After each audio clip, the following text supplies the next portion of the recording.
Hello, this is Chef John from foodwishes.com with shrimp tempura. That's right, I'm going to show you what I think is the easiest, simplest, best method for doing tempura, which produces something with an extremely thin, but still very crispy coating.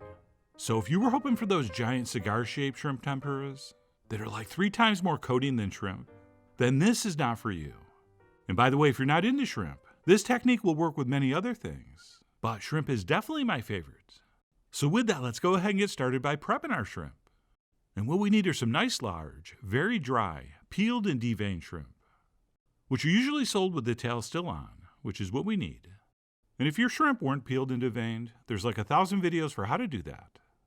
But these were in perfect shape, although they didn't slice quite all the way through on this end, so I'm going to carefully fix that. And these are about 15 to a pound size, which I think is ideal. And generally, the bigger the better. And then what we need to do so these don't curl up as they fry is turn them over belly side up, and we'll make one cut in the middle about halfway through. And please be careful not to go too far, otherwise these could fall apart, or even worse, fry up into some weird shape. And then every 1/2 inch to 1/4 inch or so, we'll make another cut, all the way to one end, and then back down towards the tail.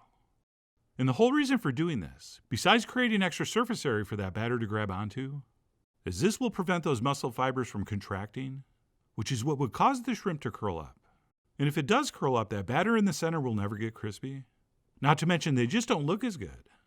Oh, and I mentioned earlier, we want dry shrimp, since wet things are not great for deep frying, which is why I like these shrimp laying on paper towels to wick away any excess moisture.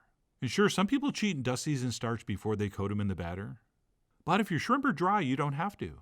And I think you end up with a lighter coating. So before we fry, make sure they're dry. And that's it, we'll go ahead and pop those in the fridge.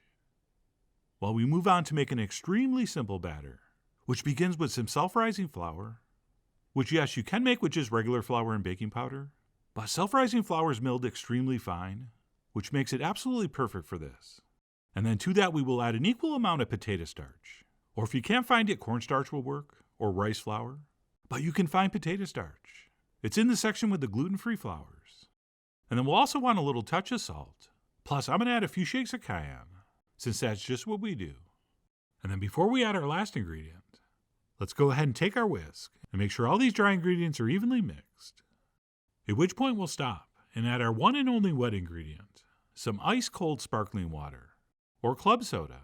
But either way, it has to be very, very cold. All right, that's one of the keys here. And that's it. We'll take a whisk and give this a mix, just until that flour disappears. And I know it looks like we're losing a lot of our carbonation, but don't worry, there's going to be plenty left. And if everything goes according to plan, we should end up with something that's like a thin crepe-like batter. Okay, not watery, but relatively thin, although it will coat the back of a spoon and hold a sharp mark.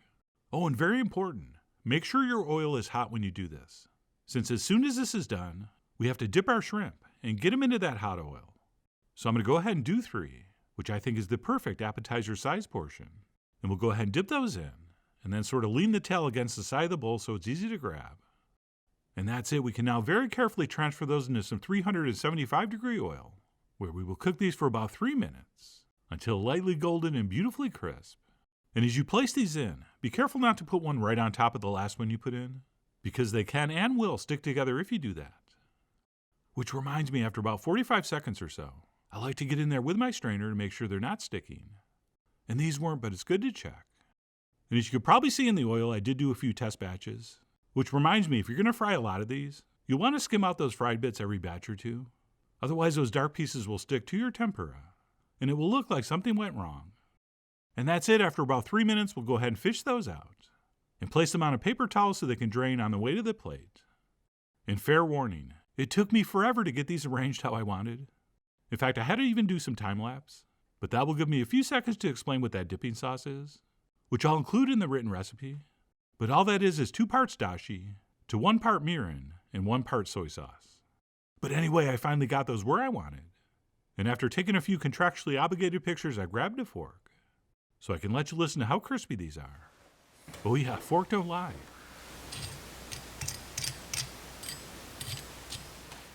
And yes, I did that very lightly, so as not to break off any of that precious crust. And speaking of crispy, let me go ahead and dunk one and take a bite.